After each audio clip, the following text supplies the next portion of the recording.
মনে মনে ভাবছিলেন, আর আমার ঈশ্বর কি অন্তর্যামী ঈশ্বর। আপনি বসে বসে মনে মনে কি ভাবছেন আমি এখান থেকে না জানতে পারলেও একজন কিন্তু জেনে যাচ্ছেন। কারণ যোসেফ এগুলো কিচ্ছু কাউকে বলেনি, কিছু করেনি।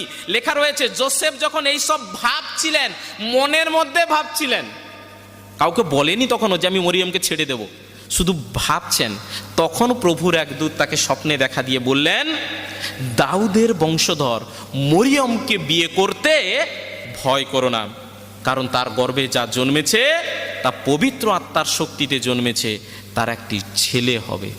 চিন্তা করে দেখুন, যখন তিনি এইরকম চিন্তা করছেন, তখন তিনি মরিয়মের সম্বন্ধে হয়তো বা ক্ষণিকের জন্য হলেও তিনি নেগেটিভ কিছু চিন্তা করেছিলেন।